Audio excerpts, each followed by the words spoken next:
Naramdaman ni Nadia ang paghinto ng kanyang mundo. Ang mga salitang binitiwan ni Rod ay parang matatalim na punyal sa pomo na sabay-sabay tumusok sa kanyang puso. Ang bawat letra, ang bawat pantig, ay lason na unti-unting kumakalat sa buo niyang sistema. Hindi kita mahal, Nadia. Kailanman ay hindi. Ilang oras lang ang nakalipas. Ang hangin sa kanilang munting apartment ay puno ng amoy ng pag-asa at ng paboritong pagkain ni Rod, ang adobong manok sa gata na niluto niya ng buong pagmamahal. Ang bawat sulok ng kanilang maliit na espasyo ay pinalamutian niya ng mga alaala at pangarap. Ito ang buhay na pinili niya. Isang simpleng buhay na malayo sa karangyaan na kanyang kinalakihan. Isang buhay kung saan siya ay sinadya lang, hindi ang tagapagmana ng Divila Corporation. Isang buhay kung saan minamahal siya dahil sa kung sino siya, hindi dahil sa kung ano ang mayroon siya. Iyon ang pinaniniwalaan niya. Nadia, nandito na ako. Ang boses ni Rod kanina ay musika sa kanyang pandinig. Sinalubong niya ito sa pinto. Ang ngiti sa kanyang mga labi ay kasing liwanag ng ilaw sa kanilang tahanan. Congratulations sa promotion mo, mahal. Bati niya. Sabay abot ng isang mahigpit na yakap. Naramdaman niya ang paghalik nito sa kanyang noo. Isang halik na sa loob ng 3 taon ay nagbigay sa kanya ng kapanatagan. Salamat, mahal. Lahat ng ito ay para sa atin. Sagot ni Rod at naniwala naman siya. Siyempre, naniwala siya. Inilatag niya ang hapunan sa kanilang maliit na mesa. 2 plato, 2 baso, at isang pangarap na kanilang pagsasaluhan. Pinanood niya itong kumain. Ang puso niya'y umaapaw sa saya. Ang bawat subo ni Rod ay tila isang patunay na tama ang kanyang desisyon. Ang iwanan ang lahat para sa simpleng pag-ibig na ito. Ang sarap talaga ng luto mo, sabi ni Rod. Ngumiti ito sa kanya. Balang araw, hindi na natin kailangang magtiis sa ganito kaliit na bahay. Bibigyan kita ng palasyo. Ngumiti lang si Nadia. Okay na ako dito, Rod. Basta't magkasama tayo. Kahit sa isang kubo pa, palasyo na ang turing ko. Natigilan ito sa pagsubo. Ang ngiti sa mga labi nito ay unti-unting naglaho, napalitan ng isang malamig na ekspresyon na hindi pa niya nakikita kailanman. Ibinaba nito ang kutsara't tinidor. Lumikha iyon ng isang matinis na tunog na bumasag sa kanilang katahimikan. Iyan, sabi ni Rod. Ang boses niya ay biglang naging iba. Walang bahid ng anumang init. Iyan ang problema sa'yo, Nadia. Masyado kang kontento sa kakarampot. Kumunot ang noo ni Nadia. Anong ibig mong sabihin? 3 taon, sabi ni Rod. Tila nagsasalita sa sarili. 3 taon akong nagtiis sa buhay na ito. Sa maliit na apartment na ito, sa mga pagkaing paulit-ulit na lang. Akala ko ba ay tutulungan mo ako? Akala ko ba ay gagamitin mo ang koneksyon mo? Naramdaman ni Nadia ang panlalamig ng kanyang mga kamay. Pero, tinulungan naman kita. Ang promotion mo. Ako ang isang maliit na promotion? Putol ni Rod. Isang mapaklang tawa ang kumawala sa kanyang lalamunan. Iyon ba ang tingin mong katumbas ng pagtitiis ko? Nadia, kailangan ko ng higit pa. Kailangan ko ng kapangyarihan. At doon na nagsimulang gumuho ang mundong itinayo ni Nadia. Ang hindi mo maintindihan ay kailanman. Hindi ako magiging masaya sa simpleng buhay na pangarap mo.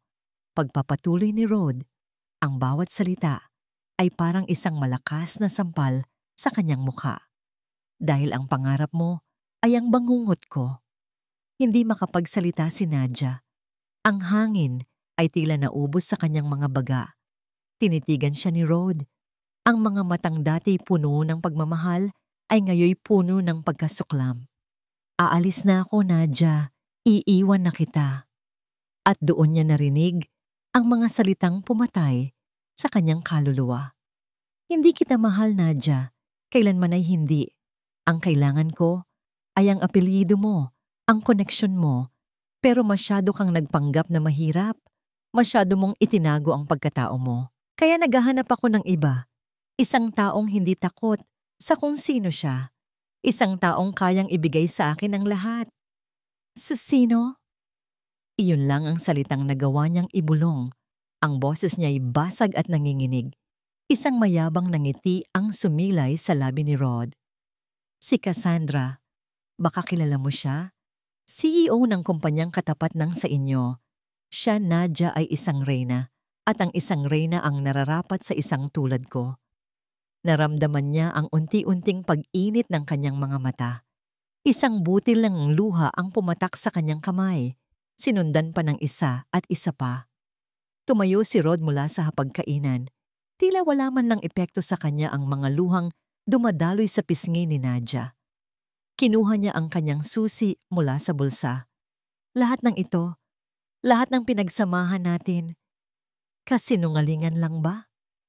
Tanong ni Nadia, ang huling hibla ng pag-asa ay kumakapit pa rin. Ginamit lang kita, Nadia. Sagot ni Rod nang walang pag-aalinlangan. Ginamit ko ang kabaitan mo, ang pagiging simple mo. Pero tapos na ang laro. Nanalo na ako. Inilapag niya ang susi sa mesa, katabi ng hindi niya ginagalaw na pagkain. Ang adobong manok sa gata na niluto ni Nadia ay lumalamig na, tulad ng kanyang puso. Naglakad si Rod patungo sa pinto. Bawat hakbang niya palayo ay parang isang dagok sa dibdib ni Nadia. Huminto ito bago pihitin ang seradura at hinarap siyang muli. Sana hindi na tayo mag-cruise ulit ng landas, sabi nito. Ang boses ay puno ng babala. Dahil sa susunod, hindi mo na ako makikilala. At pagkatapos ay umalis na siya. Isinara niya ang pinto at kasabay nito ay ang pagsasara ng lahat ng pinto ng pag-asa sa puso ni Nadia.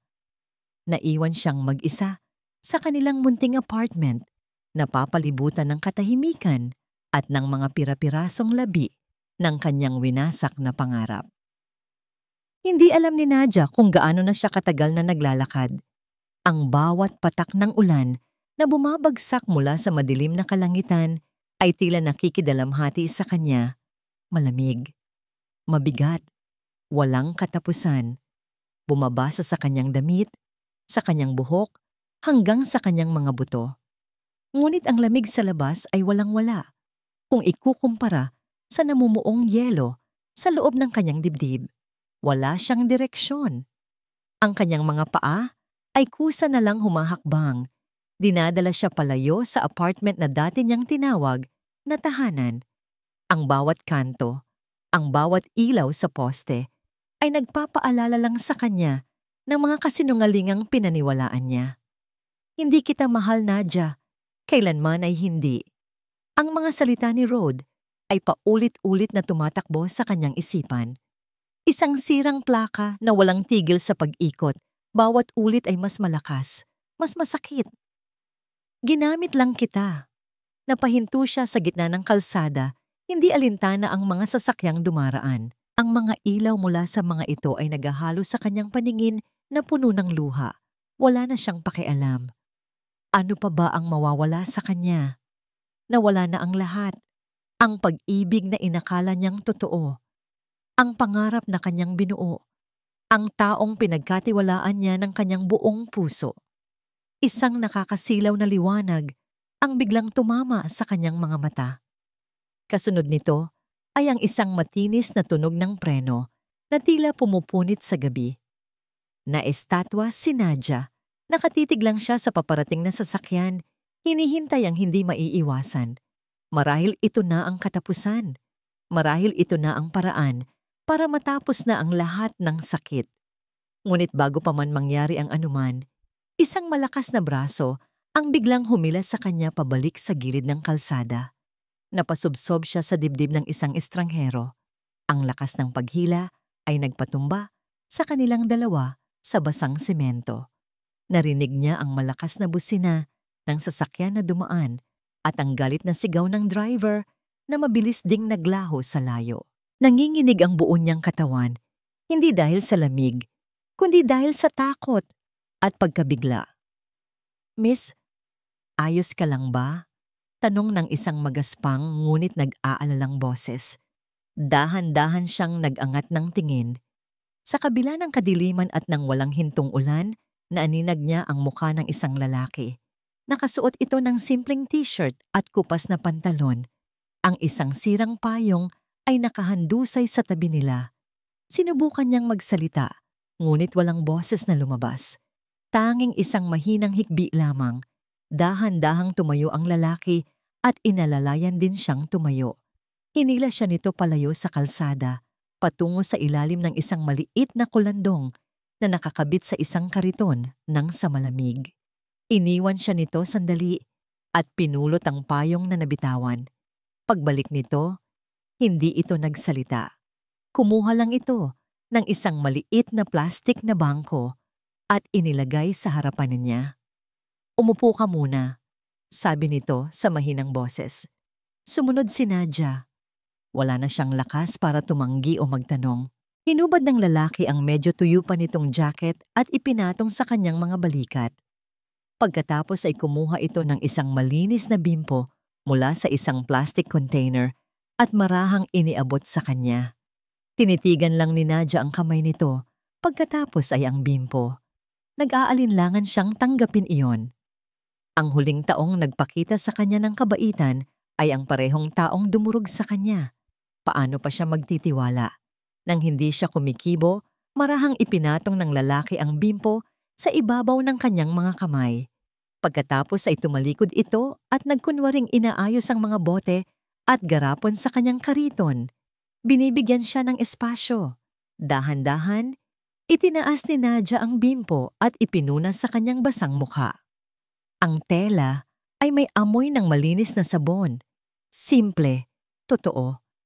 Habang pinupunasan niya ang pinaghalong luha at tubig ulan sa kanyang pisngi, naramdaman niya ang unti-unting pagkalma ng kanyang nanginginig na mga kamay. Muling lumapit ang lalaki. May daladalang isang plastik na baso. Umaaso ito ng bahagya. "Maligamgam na tubig," sabi nito. "Inumin mo muna to para hindi ka lamigin." Tinanggap niya ang baso. Ang init nito ay dahan-dahang gumapang mula sa kanyang mga palad, patungo sa kanyang buong katawan, nilalabanan ng matinding ginaw na kanina pa niya nararamdaman. Sumimsim siya. Ang simpleng lasa ng maligamgam na tubig ay parang gamot sa kanyang nanunuyong lalamunan. Tahimik lang sila. Ang tanging maririnig ay ang walang tigil na pagpatak ng ulan sa yero ng kulandong at ang malayong ugong ng mga sasakyan. Sa katahimikang iyon, pinagmasdan ni Nadia ang lalaki sa unang pagkakataon. May mga guhit ng pagod sa kanyang mukha, ngunit ang kanyang mga mata ay malumanay. Walang paghuhusga, walang awa na nakakainsulto. Tanging isang simpleng pag-aalala ng isang tao para sa kanyang kapwa. Hindi ito katulad ni Rod na laging may gustong kapalit. Hindi ito katulad ng mga tao sa mundo niya na laging may nakatagong motibo sa bawat ngiti at bawat tulong. Sino siya? At bakit niya ito ginagawa? Isang tanong na hindi niya kayang bigkasin. Matapos ang ilang sandali, na tila isang kawalang hanggan para kay Nadia, muli siya niyang uminom mula sa baso. Nang maubos niya ito, nakahanap siya ng kaunting lakas. Nakahanap siya ng boses. "Salamat!" bulong niya. Ang tunog ay garalgal at halos hindi marinig. Isang tipid ng ngiti ang sumilay sa mga labi ng lalaki. Isang nangiting hindi pilit. Isang nangiting umabot sa kanyang mga mata. Tumangulang ito bilang sagot. Ang simpleng gesto na yon, ang katahimikang puno ng pag-unawa, ay mas mabisa pa kaysa sa libu-libong salita ng konsolasyon. Sa sandaling iyon, sa ilalim ng isang sira-sirang kulandong sa gitna ng malakas na ulan, naramdaman ni Nadia ang isang bagay na matagal na niyang hindi naramdaman. Ligtas. Naramdaman niyang kailangan niyang malaman ang pangalan ng anghel na ito na sumagip sa kanya mula sa bingit ng kawalan. Anong pangalan mo?" Naglakas loob siyang itanong. Binuksan ng lalaki ang kanyang bibig para sumagot. Ngunit bago pa man may lumabas na salita mula rito, isang malakas na pag-vibrate ang nanggaling sa bulsa ni Nadia. Pareho silang napatingin doon. Nanginginig ang kamay na dinukot niya ang kanyang cellphone. Basang-basa ito Ngunit milagrong gumagana pa. Ang screen ay maliwanag sa gitna ng dilim. Nagpapakita ng isang pangalan na biglang nagpabigat muli sa kanyang dibdib. Itay. Nagriring ang telepono. Ang tunog ay tila isang sigaw mula sa mundong kanyang tinalikuran. Isang paalala ng kung sino talaga siya at ng responsibilidad na matagal na niyang tinatakbuhan. Ang biyahe sakay ng itim na sasakyang ipinadala para sa kanya ay malayo at tahimik. Bawat metro na inilalayo niya mula sa kariton ng estranghero ay parang paglalakbay pabalik sa isang mundong matagal na niyang kinalimutan. Ang mga pamilyar na kalye ay napalitan ng malalapad na abenida na may hanay ng mga puno. Ang mga maliliit na tindahan ay naging matatayog na gusali. At sa wakas, huminto ang sasakyan sa harap ng isang naglalakihang bakal na tarangkahan. Bumukas ito ng walang ingay, tila isang bibig na handa siyang lamunin pabalik. Habang dahan-dahang umaandar ang sasakyan sa mahabang driveway, tanaw na tanaw ni Nadia ang mansyon ng mga Divilla. Malaki, malamig, imposibleng hindi mapansin. Bawat bintanang may ilaw ay parang mga matang nakatitig sa kanya nang huhusga sa kanyang pagbabalik. Ito ang tahanang tinalikuran niya para sa isang maliit na apartment at isang peking pag-ibig. Pagbaba niya ng sasakyan, isang unipormadong katulong ang sumalubong sa kanya na may dalang payong at isang makapal na tuwalya. Walang tanong, walang salita. Sanay na sila sa ganitong mga tagpo. Pumasok siya sa loob. Ang sahig na gawa sa marmol ay kumikinang at malamig sa kanyang mga paa. Ang amoy ng lumang libro at floor wax ay sumalubong sa kanya, ang amoy ng kanyang kabataan. At doon, sa paanan ng malawak na hagdanan, naghihintay ang kanyang ama, si Don Ricardo de Villa. Nakatayo ito ng tuwid. Ang mga kamay ay nasa likod. Ang mukha ay seryoso at hindi mabasa. Itay, basag ang boses na sabi ni Nadia. Hindi ito sumagot. Tinitigan lang siya nito mula ulo hanggang paa. Ang basang damit, ang magulong buhok, ang namumugto niyang mga mata. Isang tingin na tila tumatagos hanggang sa kanyang kaluluwa. Naramdaman ni Nadia ang hiya. Parang may bumara sa kanyang lalamunan. Umuwi siyang bigo. Sumunod ka sa akin. Iyon lang ang sinabi ng kanyang ama at tumalikod ito. Naglakad patungo sa kanyang pribadong aklatan. Walang nagawa si Nadia kundi sumunod. Pagpasok nila, isinara ng matanda ang malaking pinto na gawa sa nara. Ang tunog ng pagsara nito ay tila isang hatol. Alam ko, sabi ni Don Ricardo, bumasag sa katahimikan. Alam ko ang lahat. Napatingin si Nadia. Kung alam ninyo, bakit hindi ninyo ako binalaan? Isang mapaklang na ngiti ang gumuhit sa labi ng kanyang ama. Para ano? Para suwayin mo na naman ako? Para tumakbo ka ulit kasama ang lalaking yon at isumbat sa akin na kinokontrol ko ang buhay mo? Ang mga salita nito ay tumama dahil alam niyang totoo ang mga iyon. Hinayaan kitang madapa.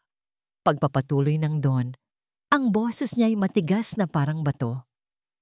Hinayaan kitang maranasan ang sakit dahil minsan, iyon lang ang paraan para matuto ang isang tao. Hinayaan kitang madapa para matuto kang bumangon ng mag-isa. Pero ang sakit-sakit po. Hagulgol ni Nadia ang pader na kanina pa niya pinipigilang itayo ay gumuho na. Alam ko, sagot ng kanyang ama. At sa unang pagkakataon, may bahid ng kalungkutan sa boses nito. At ngayon, may pagpipilian ka. Lumapit ito sa bintana at tumingin sa labas, sa hardin na binabayo ng ulan. Maaari kang magmukmok dito sa mansyon, umiyak hanggang sa maubos ang luha mo, at habang buhay na maging biktima ng isang lalaking manloloko. Humarap itong muli sa kanya, ang mga matay nag-aapoy. Oh, maaari kang bumalik sa kung sino ka dapat, ang anak ko, ang tagapagmana ng lahat ng ito, at kunin mo pabalik ang hindi lang para sa'yo, kundi ang para sa buong pamilya natin. Natigilan si Nadia, ang galit kay Rod, ang sakit ng pagkakanulo, lahat ng yon ay naroon pa rin. Ngunit sa ilalim ng lahat ng yon, may isang bagong damdamin ang nagsimulang umusbong. Naalala niya ang mukha ng estranghero sa gitna ng ulan, ang simpleng kabaitan nito, ang mainit na baso ng tubig, ang jacket na ibinalot sa kanya. Naalala niya na sa kabila ng kasamaan ni Rod, may mga tao pa ring tulad ni Paul sa mundo. Mga taong matino at may ginintuang puso. Hindi niya hahayaang ang isang tulad ni Rod ang maging kahulugan ng kanyang buhay. Hindi niya hahayaang ang kasamaan nito ang manalo. Lalaban siya, hindi lang para sa kanyang sarili. Lalaban siya para sa mga taong umaasa sa kumpanya nila. Lalaban siya para patunayan na ang kabutihan ay mas malakas kaysa sa kasakiman. Dahan-dahan, pinunasan ni Nadia ang kanyang mga luha. Naglakad siya patungo sa isang malaking salamin sa gilid ng aklatan. Tinitigan niya ang kanyang refleksyon. Isang babaeng wasak, isang babaeng niloko, isang babaeng talunan. Ngunit habang tinititigan niya ang sarili, may nagbago sa kanyang mga mata. Ang kalungkutan ay napalitan ng determinasyon. Ang kahinaan ay napalitan ng galit. Isang galit na hindi nakakasira, kundi isang galit na nagbibigay lakas. Hindi na siya ang Nadia na nagtatago. Hindi na siya ang Nadia na kontento sa kasinungalingan. Humarap siya sa kanyang ama. Ang kanyang tindig ay nagbago. Tuwid, matatag. Ihanda ninyo ang boardroom, deklara niya. Ang boses niya ay may malamig at puno ng awtoridad na ngayon lang niya muling narinig mula sa sarili. May ipakikilala ako sa kanilang bagong CEO. Ang Nadia na pumasok sa De Villa Corporation, kinabukasan ay ibang-iba sa babaeng umiiyak sa ilalim ng ulan. Nakatayo siya sa harap ng salamin sa kanyang malawak na silid, pinagmamasdan ang sariling refleksyon. Ang kanyang buhok ay nakaayos sa isang eleganteng buns. Ang kanyang mukha ay may manipis, ngunit perpektong makeup, sapat lang para itago ang pamumugto ng kanyang mga mata. At ang suot niya, isang itim na power suit na tila isinukat para sa isang reyna. Isang reyna. Iyon ang salitang ginamit ni Rod para ilarawan si Cassandra. Isang malamig na kuryente ang gumapang sa kanyang mga ugat. Hindi, Rod, ngayon mo makikita kung sino ang tunay na reyna. Bawat hakbang niya sa pasilyo ng kumpanya ay mabigat at may layunin. Ang mga empleyadong nakakasalubong niya ay yumuyuko at bumabati ng "Good morning, ma'am." Ngunit ang mga mata nila'y puno ng pagtataka. Sino ang babaeng ito na kasama ni Don Ricardo? Hindi niya sila pinansin. Ang kanyang buong atensyon ay nakatuon sa isang pinto sa dulo ng pasilyo. Ang pinto ng boardroom. Huminto siya sa labas nito, huminga ng malalim. Ito ay isang pagtatanghal, sabi niya sa sarili. At hindi ako maaaring magkamali. Binuksan ng kanyang ama ang pinto. Ang mahinang bulungan sa loob ng silid ay biglang natigil. Lahat ng mga mata ng pinakamatataas na ehekutibo ng kumpanya ay napako sa kanya. Naramdaman niya ang kanilang mga tingin, puno ng kuryosidad at pagtatasa. Ngunit iisang pares lang ng mata ang hinanap niya at natagpuan niya ito. Nakaupo si Rod malapit sa kabisera ng mesa. Ang kanyang postura ay puno ng kumpiyansa at arogansya. Nang makita siya nito, ang unang emosyon sa mukha nito ay pagkalito. Isang bahagyang pagkunot ng noo. Anong ginagawa niya rito? Sinuklian niya ito ng isang tinging walang emosyon. Isang tinging hindi nito kailanman nakita mula sa kanya. Magandang umaga sa inyong lahat. Nagsimula si Don Ricardo. Ang kanyang boses ay umalingaw-ngaw sa tahimik na silid. Salamat sa pagdalo sa madali ang pulong na ito. Mayroon akong isang mahalagang anunsyo. Naglakad ang kanyang ama patungo sa kabisera ng mesa at tumayo sa likod nito. Tumingin ito sa lahat at pagkatapos ay sa kanya. Sa loob ng maraming taon, ako ang nagsilbing pinuno ng kumpanyang ito. na itinayo pa ng aking ama. Ngunit dumating na ang panahon para ipasa ang trono. Naramdaman ni Nadia ang pagbilis ng tibok ng kanyang puso. Ito na. Nakita niya ang isang bahagyang ngisi sa labi ni Rod. Malamang ay inaakala nitong isa sa mga matatagal ng miyembro ng board ang papalit. Ikinagagalak kong ipakilala sa inyo. Pagpapatuloy ni Don Ricardo, ang dugo ng mga De Villa, ang aking nag-iisang anak at tagapagmana, ang bagong chairman at CEO ng De Villa Corporation, si Nadia Alejandra J.O. De Villa. Isang nakabibinging katahimikan ang bumalot sa silid. Kung may mahuhulog na karayom, siguradong maririnig ito ng lahat. Pero ang tanging tiningnan ni Nadia ay si Rod. Nakita niya ang pagbabago sa mukha nito. Ang pagkalito ay naging pagkabigla. Ang kulay sa mukha nito ay unti-unting nawala. Ang panga nito ay nanigas. Ang mga matang dati puno ng pagmamalaki ay ngayon nanlalaki sa hindi makapaniwalang pagtingin.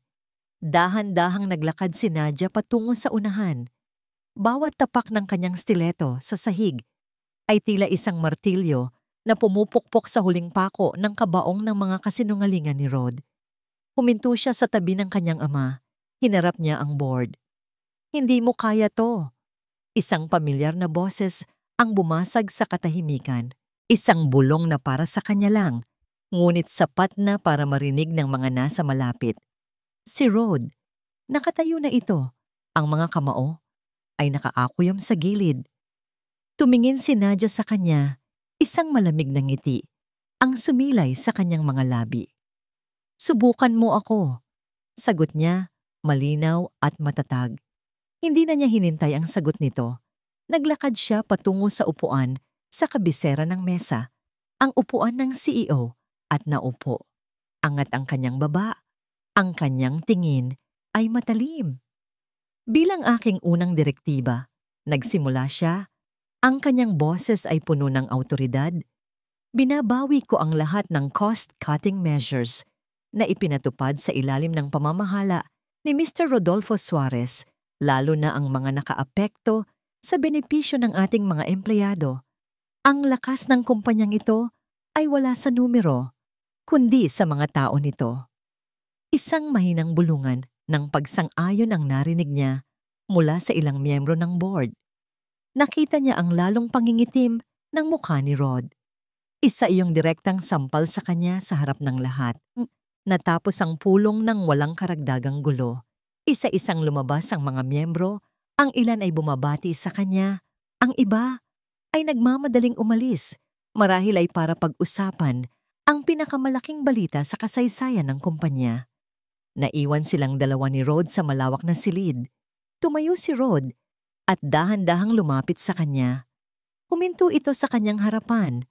Ang mga mata nito'y nag-aapoy sa galit. Ano ang laro ito, Nadia? Tanong nito sa isang mapanganib na bulong. Hindi ito laro, Rod. Sagot niya. Hindi man lang nag-abalang tumingin dito. Inaayos niya ang mga papel sa kanyang harapan. Ito ang realidad. At sa realidad na ito, ako ang namumuno. Isang mapaklang tawa ang kumawala kay Rod. Inilapit nito ang mukha sa kanya. Nagsisimula pa lang ang laro, mahal na CEO. Bulong nito, ang bawat salita ay may bahid ng lason. At alam ko ang lahat ng kahinaan mo. Pagkasabi niyon, tumalikod ito at naglakad palabas ng silid. Iniwan si Nadia sa katahimikan ng boardroom na may kasamang malamig na babala na gumagapang sa kanyang likuran. Paulit-ulit na bumabalik sa isipan ni Paul ang imahe ng babae sa gitna ng ulan.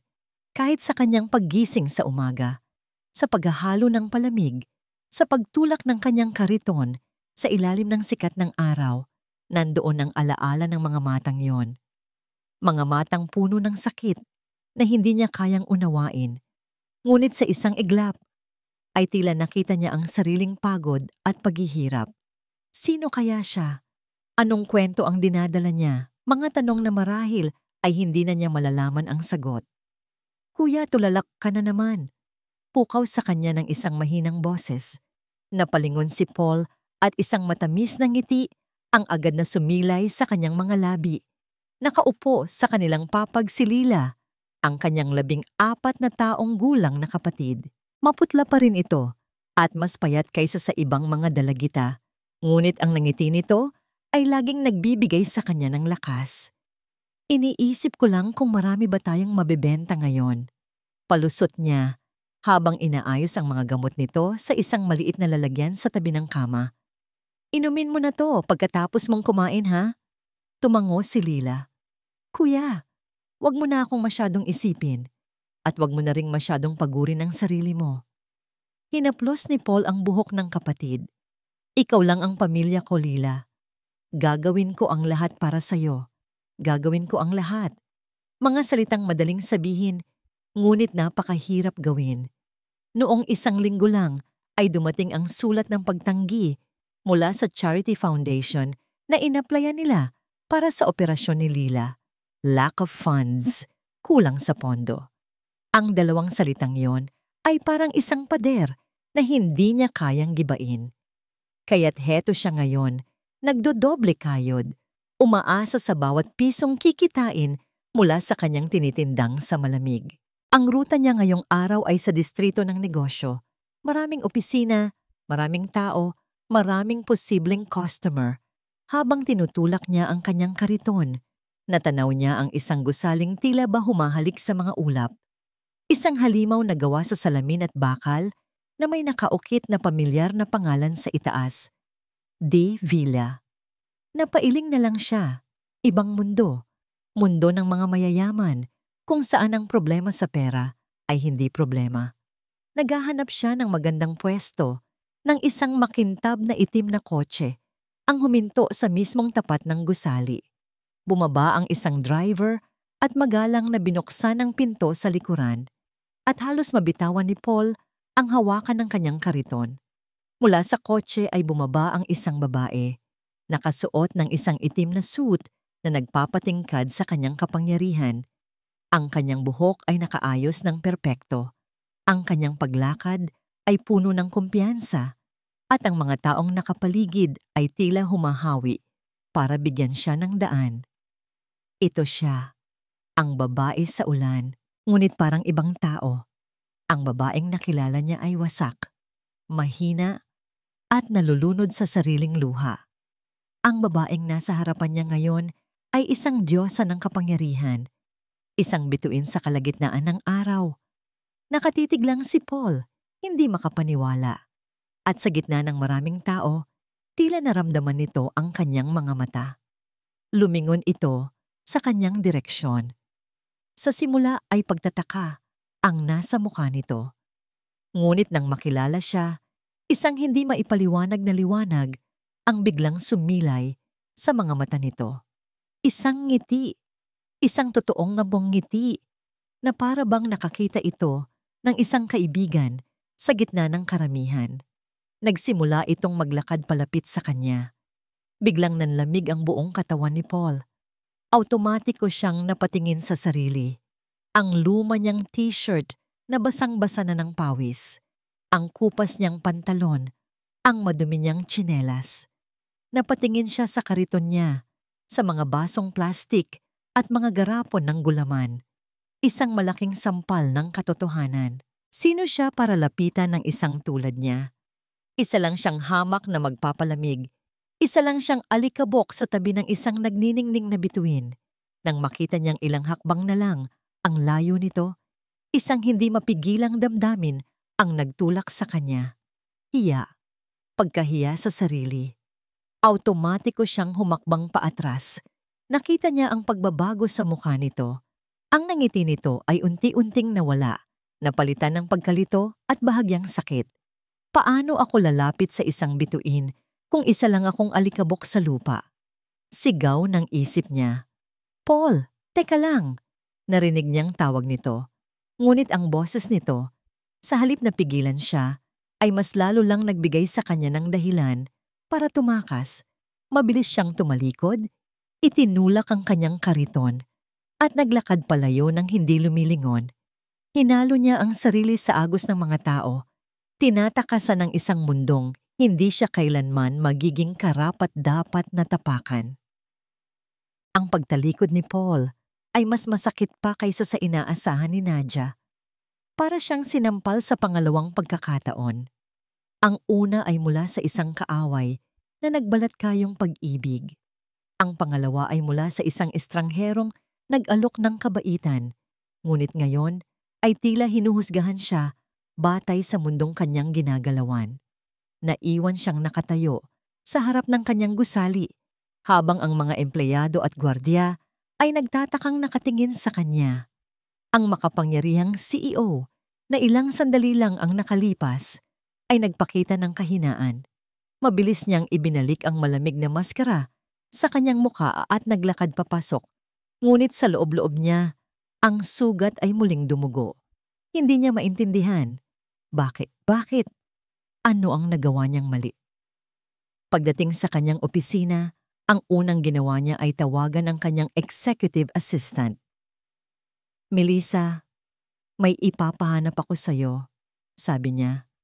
Ang boses ay kalmado ngunit may diin. Isang lalaki. Nagtitinda siya ng samalamig sa labas. Ang pangalan niya ay Paul. Iyon lang ang alam ko. Gusto kong malaman ang lahat tungkol sa kanya. Lahat. "Masusunod po, ma'am," sagot ni Melissa, walang pag-aalinlangan. Para makalimot, ibinaon ni Nadia ang sarili sa trabaho. Ito ang kanyang naging kanlungan. Ang mga numero, mga ulat, mga kontrata, lahat ay may luhika, walang emosyon, walang kasinungalingan. Gabi na, at halos wala ng tao sa buong palapag. Ngunit si Nadia ay nasa kanyang mesa pa rin. Sa kanyang harapan ay isang bundok ng mga folder ng lahat ng proyektong hinawakan ni Rod nung ito ay nasa ilalim pa ng kanyang poder.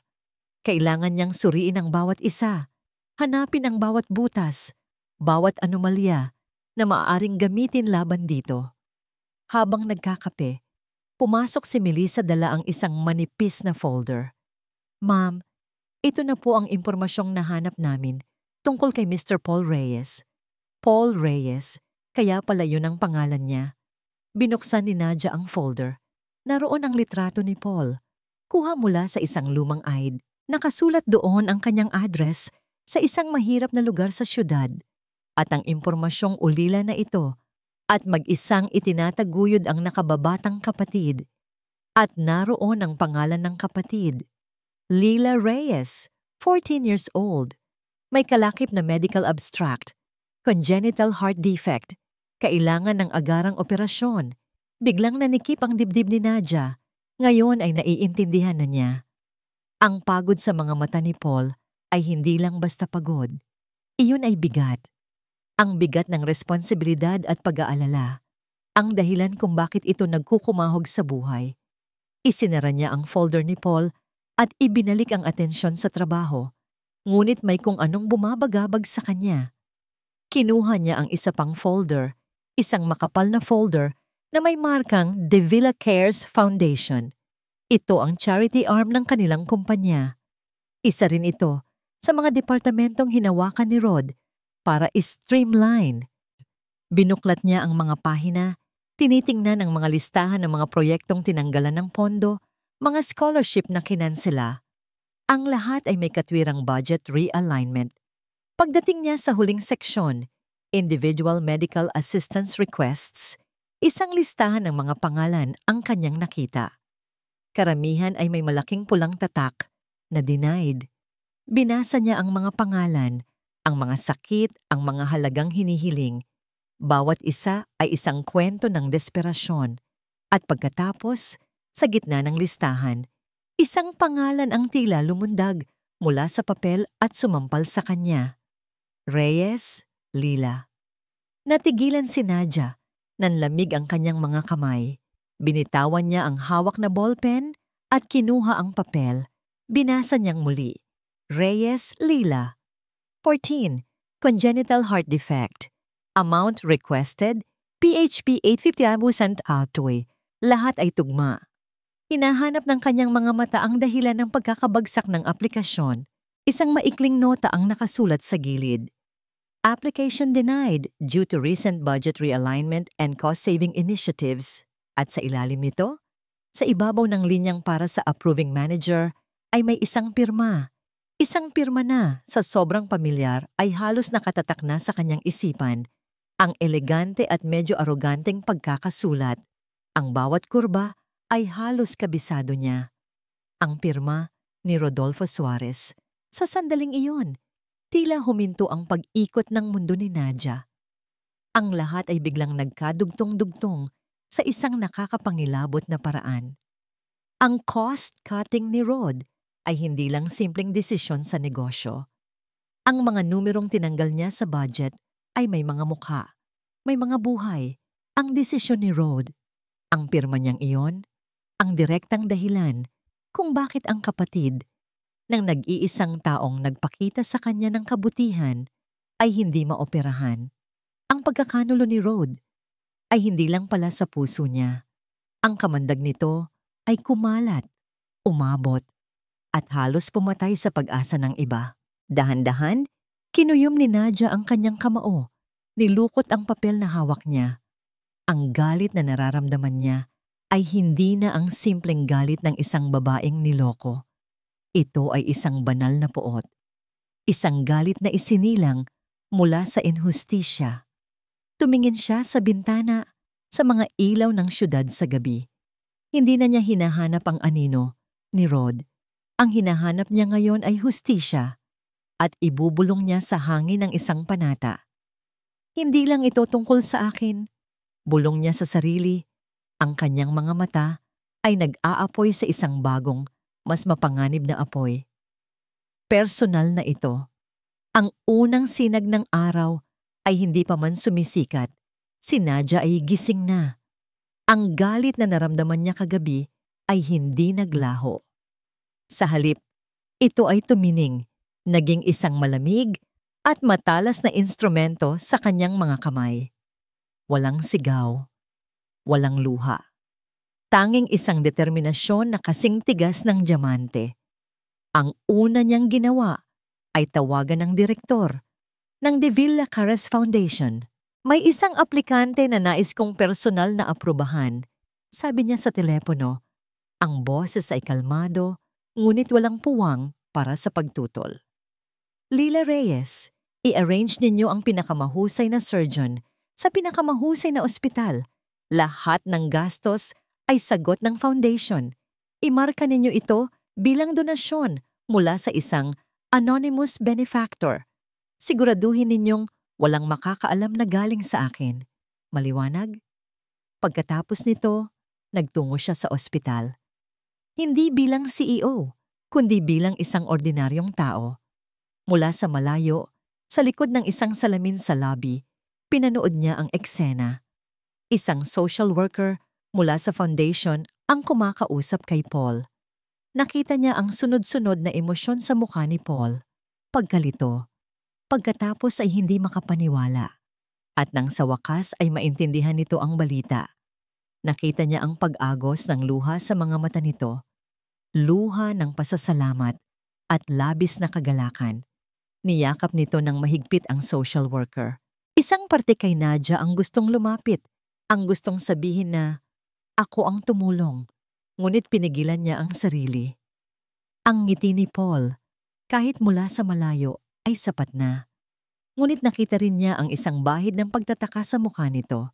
Sino? Bakit? Bakit? Isang tanong na alam niyang darating. Ngunit sa ngayon, ang mahalaga ay ligtas na si Lila. Isang laban ang naipanalo niya. Ngayon, oras na para sa giyera. Pagdating niya sa opisina, diretso siyang nagpatawag ng isang emergency marketing meeting. Naroon si Rod, nakaupo sa tapat niya. Ang mukha ay parang isang maulap na kalangitan. Ipinipresenta ni Rod ang kanyang bagong proposal, isang engranding campaign na nagkakahalaga ng milyon-milyon para i-rebrand ang isa sa kanilang mga produkto. Puno ito ng mga magagarang salita at mga mamahaling konsepto. Maganda ang iyong presentasyon, Mr. Suarez, sabi ni Nadia nang matapos ito.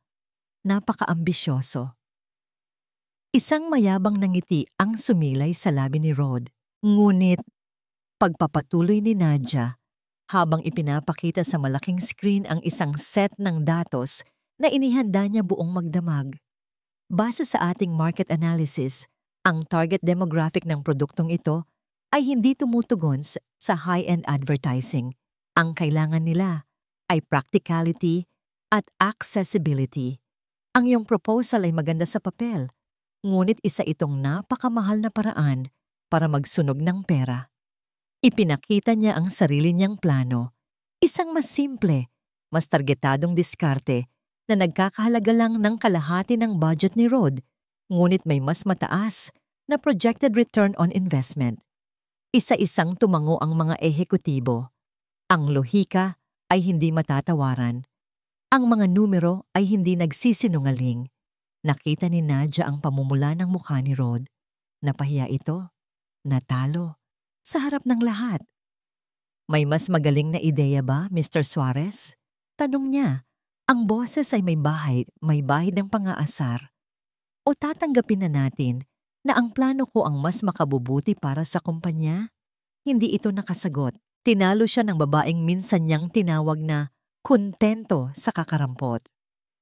Kinagabihan, sa isang mamahaling penthouse unit, ibinagsak ni Rod ang isang baso sa sahig.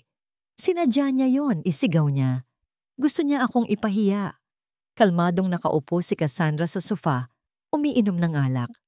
Siyempre, ano ang ine-expect mo? Nasasalubungin ka niya ng bulaklak? You underestimated her, Rod. That was your mistake. Anong gagawin natin? Tanong ni Rod, ang galit ay napalitan ng bahagyang pagkabalisa. Ang isang gusali, gaano man katibay, ay guguho kung sisirain mo ang pundasyon. Sabi ni Cassandra, ang kanyang mga mata ay malamig na parang yelo. Ang pundasyon niya ay ang tiwala ng board at ng mga empleyado, kaya iyon ang wawasakin natin. Ngumiti siya. Isang nangiting nakakakilabot. Pababagsakin natin siya mula sa loob. Kinabukasan habang nagbabasa ng email si Nadia, isang link ang ipinadala sa kanya ni Melissa. Isang article mula sa isang hindi kilalang business blog. Ang pamagat, De Villa Harris Takes Over. Is inexperience a recipe for disaster? Binasa niya ang bawat salita. Ang article ay puno ng mga nakakainsultong paratang. Na siya ay isang spoiled princess na walang alam sa negosyo, na ang mga biglaan niyang desisyon ay nagpapakita ng kanyang pagiging walang karanasan at emosyonal. Walang pangalan, ngunit bawat detalye ay halatang galing sa isang taong nasa loob mismo ng kumpanya. Naramdaman niya ang sakit, ngunit mabilis niya itong isinantabi. Ito ang laro nila. Psychological warfare.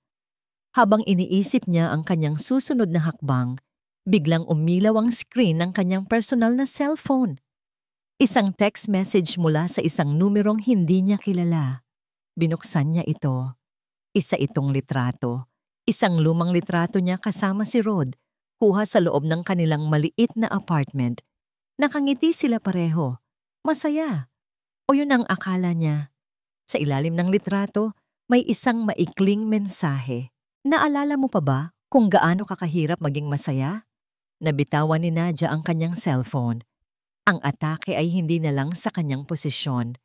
Diretso na ito sa kanyang puso. Ang operasyon ni Lila ay isang tagumpay.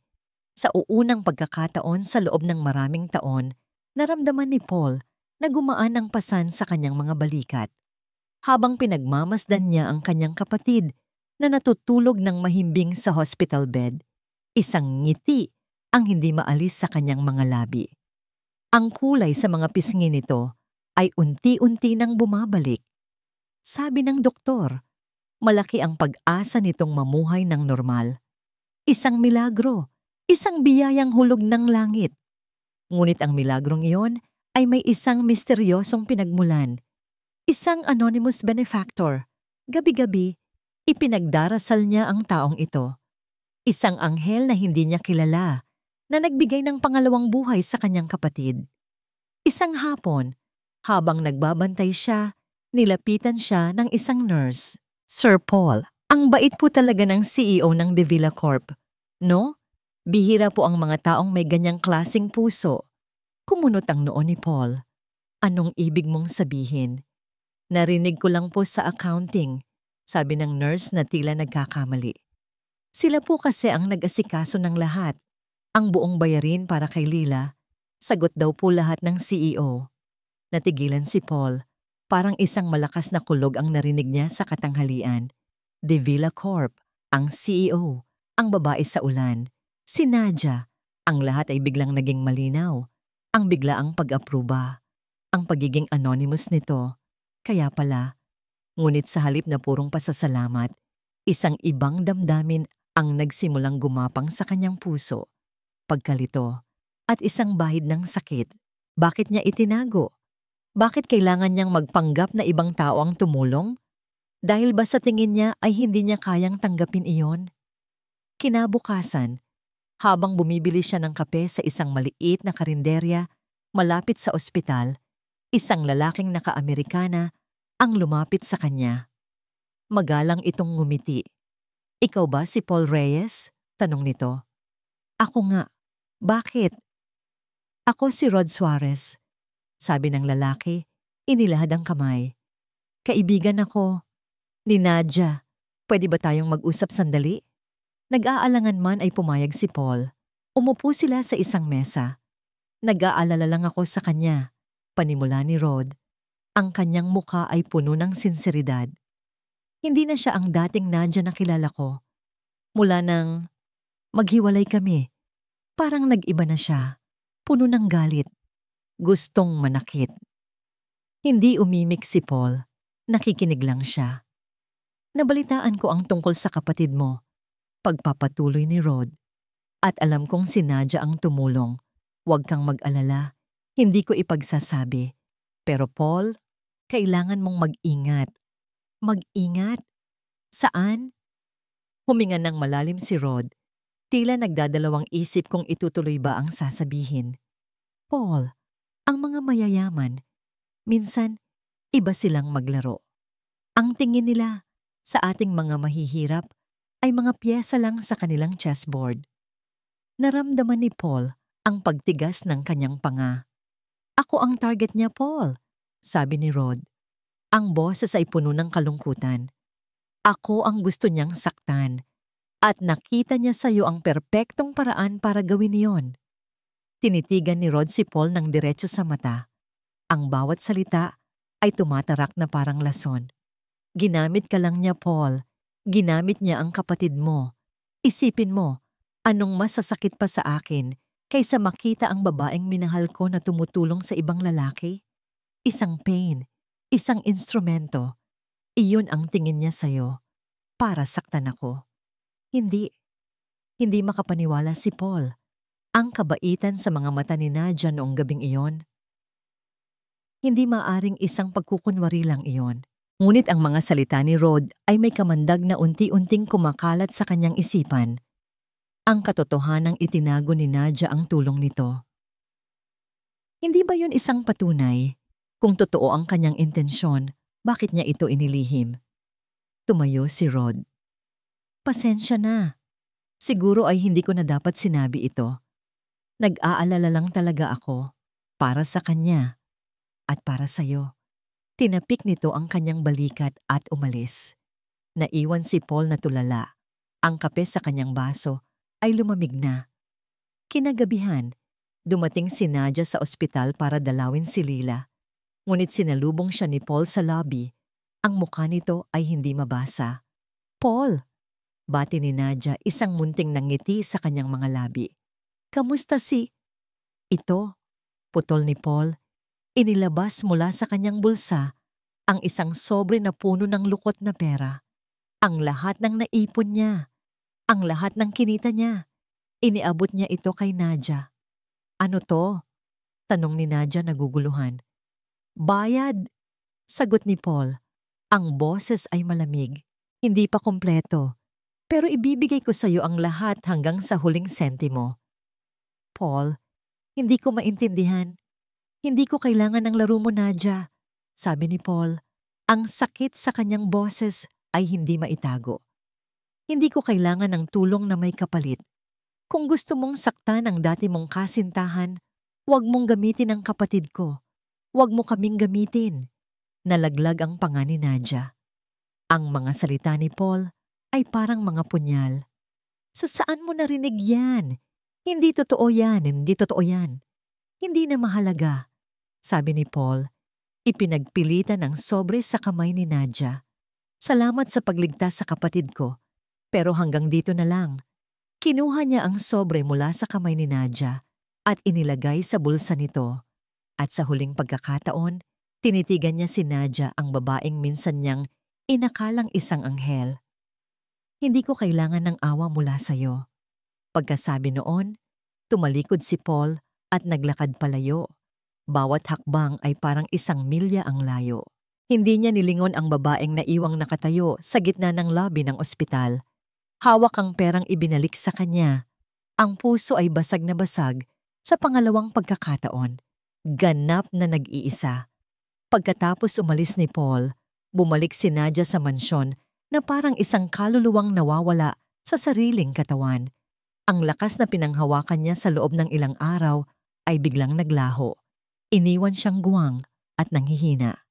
Nagkulong siya sa aklatan, sa parehong lugar kung saan niya ipinangako sa sarili na lalaban siya. Ngunit ngayon, ang mga pader na puno ng libro ay tila nagsasara sa kanya. Ang bigat ng lahat ay dumadagan sa kanyang dibdib. Para saan pa ang lahat ng ito? Nanalo na si Rod. Sinira na niya ang kanyang puso, sinira ang kanyang reputasyon, at ngayon, sinira na rin niya ang tiwala ng nag-iisang taong nagbigay sa kanya ng pag-asa. Nang pumasok ang kanyang ama at nakita siyang nakaupo sa dilim, walang salitang namutawi sa bibig nito. Lumapit lang ito at naglagay ng isang luma at maalikabok na kahon na gawa sa kahoy sa ibabaw ng mesa. Ano po ito? Tanong ni Nadia, ang boses ay pagod. Ang nakaraan ng lalaking sumira sa'yo, sagot ni Don Ricardo. Matagal ko na itong itinago. Inipon ko ang lahat ng impormasyon tungkol kay Rodolfo Suarez mula pa noong una mo siyang ipakilala sa akin. Umaasa akong hindi mo na ito kakailanganin. Umaasa akong aalis siya sa buhay mo nang hindi nag-iiwan ng ganito kalaking pinsala. Huminga ito ng malalim. Pero nagkamali ako. At dahil sinimulan niya ang isang digmaan, kailangan mo itong tapusin. Tinitigan niya si Nadia. Ang kanyang mga mata ay puno ng lungkot, ngunit may bakal na determinasyon. Panahon na para gamitin mo ang lahat ng armas mo, anak. Dahan-dahang binuksan ni Nadia ang kahon. Sa loob, nakasalansan ng mga dokumento, mga litrato, mga bank statement, ang kwento ng buhay ni Rod bilang isang profesional na manloloko. May mga testimonya mula sa ibang mga babaeng mayayaman na kanyang nilinlang at pinakinabangan. Habang binabasa niya ang bawat pahina, ang sakit sa kanyang puso ay unti-unting napalitan ng isang malamig at matinding galit. Hindi na ito tungkol sa kanya. Ito ay tungkol sa lahat ng mga biktima ni Rod. Kinabukasan, isang anunsyo ang ipinadala sa lahat ng miyembro ng board. Isang emergency meeting. Ang hangin sa loob ng boardroom ay mas mabigat kaysa dati. Ang bawat isa ay nasa kani-kanilang upuan, naghihintay. Pumasok si Nadia, ang kanyang muka ay kalmado na parang isang tahimik na dagat bago ang isang bagyo. Naupo siya sa kanyang trono. Sa kabilang dulo ng mesa, nakaupo sina Rod at Cassandra. Ang kanilang mga muka ay puno ng kumpiyansa. Ito na ang araw na tatanggalin nila si Nadia sa pwesto. Isang kasamahan ni Cassandra ang tumayo. Dahil sa mga nakaraang kaganapan at sa mga questionableng desisyon na naglalagay sa kumpanya sa alanganin, pormal kong inihahain ng isang vote of no confidence laban sa ating kasalukuyang CEO, Miss Nadia De Villa. Nagkaroon ng bulungan. Ito na ang kudeta. Ngumisi si Rod. Tapos na ang laban. Ngunit sa halip na magpakita ng takot, si Nadia ay dahan-dahang tumayo. Isang tipid ng ngiti ang gumuhit sa kanyang mga labi. Salamat sa iyong opinyon, sabi niya ng mahinahon. At bago tayo magpatuloy sa botohan, mayroon lang akong isang maliit na presentasyon. Isinaksak ng kanyang assistant ang isang USB sa laptop. Ang malaking screen sa likod ni Nadia ay umilaw. Sa loob ng nakaraang linggo, panimula niya. Ang ating kumpanya ay naging target ng isang corporate sabotage na nagmula mismo sa loob.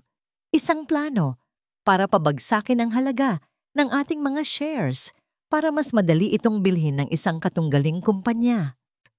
Ipinakita niya ang mga email, mga financial projection, mga ebidensya ng planong pagmamanipula sa merkado.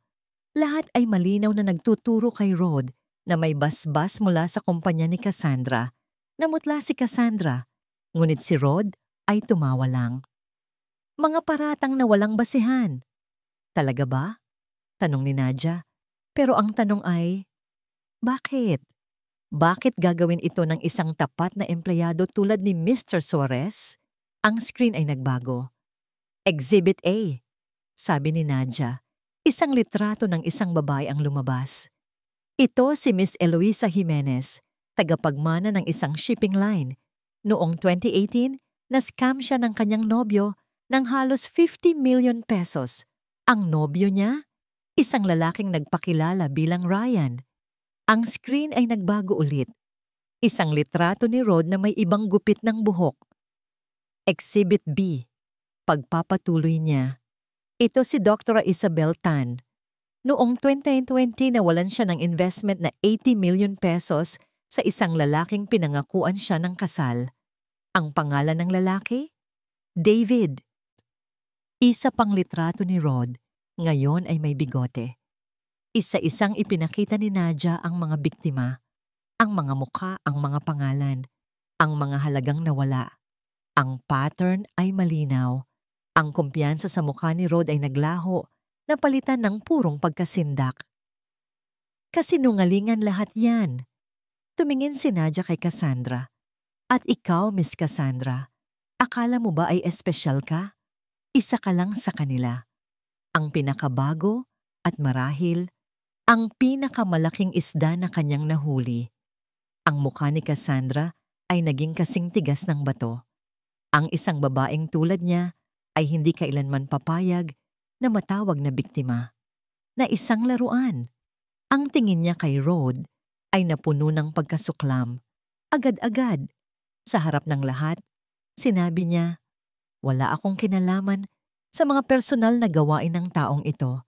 Ang aming business alliance ay tapos na. At para sa huling pasabog, ipinakita ni Nadia ang huling larawan sa screen. Ang application form ni Lila Reyes na may malaking tatak na denied. At sa ilalim, ang pirma ni Rod. Ito? Sabi ni Nadia, ang boses ay nanginginig sa pigil na galit. Ay hindi na tungkol sa pera. Ito ay tungkol sa pagiging isang halimaw na handang magsakripisyo ng buhay ng isang inosenteng bata para lang sa cost-cutting. Sa sandaling iyon, ang pinto ng boardroom ay bumukas. Pumasok ang dalawang unipormadong security personnel kasama ang hepe ng legal department. Si Rod ay napasandal sa kanyang upuan, wala nang maipaglalaban. Wasak na ang kanyang mundo. Tinitigan siya ni Nadia ng diretso sa mga mata. Ang lahat ng sakit, lahat ng luha, lahat ng pagkakanulo ay nagtipon sa isang huling pangungusap. Tapos na ang laro, Rod, at talo ka. Makalipas ang ilang linggo, ang unos ay ganap ng humupa. Ang De Villa Corporation ay dahan-dahang bumabangon mula sa iskandalo. Si Rodolfo Suarez ay nahaharap sa maraming kaso, hindi lang mula sa kumpanya, kundi mula rin sa mga multong nagbalik mula sa kanyang nakaraan. Ang kanyang pangalan ay naging simbolo ng kasakiman at panloloko. Si Cassandra naman ay mabilis na lumayo sa gulo. Pinutol ang lahat ng koneksyon kay Rod para iligtas ang sarili niyang imperyo. Ngunit para kay Nadia ang tagumpay ay may ibang lasa. Hindi ito matamis, gaya ng inaakala niya. Ito ay tahimik. Isang malalim na katahimikan na dala ng katarungan. Natagpuan niya ang sarili na hindi na nag-iisip tungkol kay Rod. Ang galit na minsan ay nag-alab sa kanyang puso ay naging abo na lang. Ang mahalaga sa kanya ngayon ay ang paghilom, hindi lang ng kumpanya, kundi ng kanyang sarili. Isang hapon, dinala siya ng kanyang mga paa sa ospital. Hindi niya alam kung bakit, ngunit naramdaman niyang kailangan niyang pumunta. Mula sa bintana ng silid, natanaw niya si Lila. Nakaupo ito sa kama, masigla, at nakikipagtawanan sa kanyang kuya. Ang tunog ng kanilang halakhak ay umabot hanggang sa kinatatayuan ni Nadia sa pasilyo. Ito ang tunay na tagumpay, ang pagligtas sa isang buhay, ang pagpapanumbalik ng pag-asa. Ito ang yaman na hindi kayang bilhin ng pera o makuha sa kapangyarihan. Nagdadalawang isip siyang pumasok. Marahil ay mas mabuting umalis na lang. Ngunit bago pa siya makatalikod, bumukas ang pinto at lumabas si Paul. Nagtama ang kanilang mga mata. Isang mahabang katahimikan ang namagitan sa kanila. POV, Paul. Nang makita niya si Nadia, parang huminto ang kanyang paghinga. Ang lahat ng masasakit na salitang binitiwan niya rito, noong huli silang magkita, ay bumalik na parang isang sampal sa kanyang sariling mukha. Matapos ang iskandalo, nalaman niya ang lahat, ang buong katotohanan. Napanood niya sa balita kung paano ginamit ni Rod ang lahat, pati na ang aplikasyon ni Lila para sa sarili nitong kapakanan. Naintindihan niya na ang ginawa ni Nadia ay hindi paggamit, kundi pagliligtas. Ang hiya ay bumalot sa kanyang pagkatao. Hinusgahan niya ito, sinaktan niya ito. Ang nag-iisang taong tumulong sa kanila nang walang pag-iimbot ay siya pa niyang itinakwil dahil sa sarili niyang pride at sa lason ng ibang tao. Nadia, sabi niya, ang pangalan nito ay parang isang panalangin sa kanyang mga labi. Ako. Hindi niya alam kung paano magsisimula. Nakita niya ang pagsisisi sa mga mata ni Paul, nakita niya ang sakit at sa isang iglap, nawala ang lahat ng bigat na dala-dala niya. Kamusta si Lila? Tanong niya. Isang malumanay na ngiti ang sumilay sa kanyang labi. Mabuti na siya, sagot ni Paul, tila hindi makapaniwala sa kabaitang ipinapakita sa kanya. Sabi ng doktor, pwede na siyang umuwi sa makalawa. Tumango si Nadia. Masaya akong marinig yan. Nadia, patawarin mo ako. Biglang sabi ni Paul, ang kanyang boses ay nanginginig. Naging mahina ako. Nakinig ako sa kasinungalingan. Sinaktan kita. Patawarin mo ako sa kahinaan ko. Tinitigan siya ni Nadia. Sa mga mata nito, wala siyang nakitang CEO. Ang nakita niya ay si Paul, ang estranghero sa gitna ng ulan na nag-alok sa kanya ng init at katahimikan. Pinatawad na kita bago ka pa humingi ng tawad. Sagot niya ng buong katapatan. Naiintindihan ko kung bakit mo nagawa yon. Mahirap magtiwala sa isang mundong tulad nito. Lumapit si Paul. Ang hindi ko maintindihan ay, bakit mo pa rin ginawa? Bakit mo kami tinulungan kahit na tinaboy kita? Dahil noong gabing iyon, sabi ni Nadia, noong nasa pinakamababa akong punto ng buhay ko, ikaw ang nagpakita sa akin na hindi lahat ng tao ay tulad ni Rod.